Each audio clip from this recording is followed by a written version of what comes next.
Why was the revolt a failure? The revolutionaries failed to retrieve the power from the Britishers due to their limitations, some of which were जो भी freedom fighters थे उन लोगों ने क्या किया था, उन लोगों ने ब्रिटिशर्स के पावर को छीनने की कोशिश की थी, मगर वो पूरी तरह से कामयाब नहीं हो पाए थे कुछ रीजंस की वजह से। तो फर्स्ट रीजन है The rebels lacked coordination. There was an absence of centralized leadership.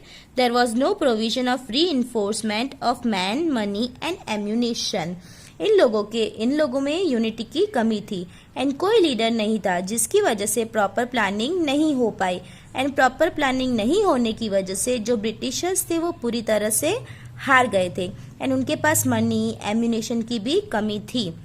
Here man means उनके पास लोगों की भी कमी थी। Second is the outbreak of the revolt happened way before the pre plan date. As a result the planning was disrupted and it alerted the British.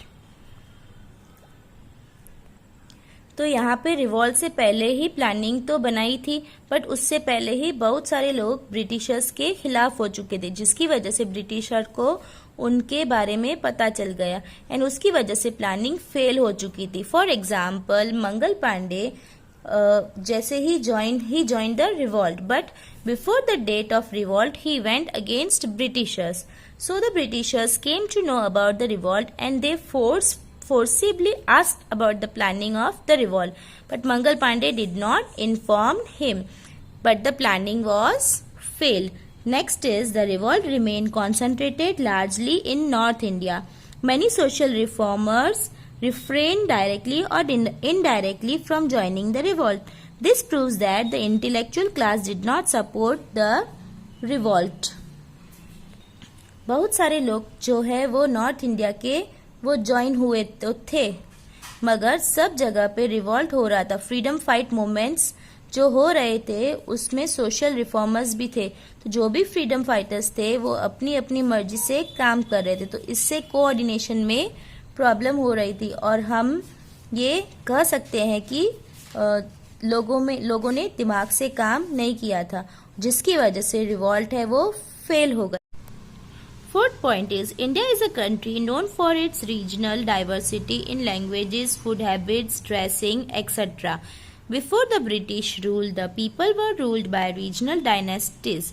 As a result, the sentiments of nationalism, belongingness to India as one nation had not developed either in people or in their leaders. Many leaders either sided with the British or remained passive at the time of the revolt. तो देखो हर जगह पे हमने देखा है कि हमारी India में डाइवर्सिटी देखने को मिल जाती है, यानी डिफरेंसेस देखने को मिल जाते हैं, जैसे लैंग्वेज का डिफरेंस, फूड हैबिट्स का डिफरेंस, रिलीजन्स का डिफरेंस, ड्रेसिंग का डिफरेंस, यानी हम देख सकते हैं कि इंडिया में बहुत तरीके के डिफरेंसेस और डाइवर्सिटी है, जिसकी वजह से क्या होता है कि हर जगह पे जो है कि अलग अलग लीडर्स देखने को मिलते थे और सब लीडर्स अपने हिसाब से काम करते रहते थे, जिसकी वजह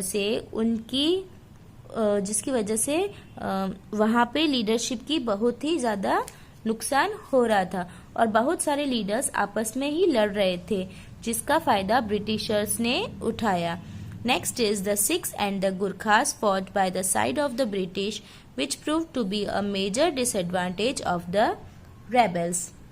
तो सिख्स एंड गुरखास अलग हो चुके थे और वो अपनी तरह से काम करना चाहते थे और इस वजह से वो फ्रीडम मूवमेंट्स में ज्वाइन नहीं हुए थे और इसकी वजह से रिवॉल्ट में बहुत ज़्यादा प्रॉब्लम हो रही थी लीडरशिप की और फायदा किसको मिल रहा था? ब्रिटिशर्स को।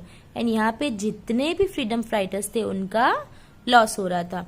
Sixth point is the British had a superior army, weapons and military commanders compare to the rebels.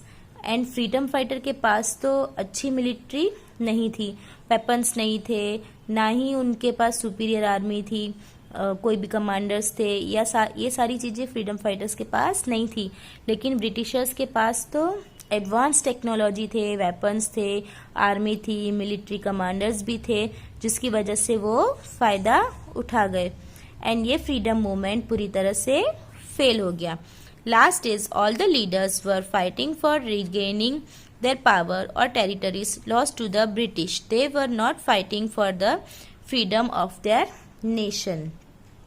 अब यहाँ पे बोल रहे हैं कि जितने भी लीडर्स थे वो अपने राज्य को पाने के लिए और अपने पावर को वापस लाने के लिए ब्रिटिशर्स से लड़ रहे थे, ना कि देश को आज़ादी दिलाने के लिए। ज़्यादातर अपने राज्य को पाने के लिए ही वो लोग लड़ रहे थे। इसकी वजह से यूनिटी है, जो कोऑर्डिनेशन की कमी थी, जो प्लानिंग की कमी थी, इन सब की वजह से 1857 का रिवॉल्ट है वो फेल हो गया।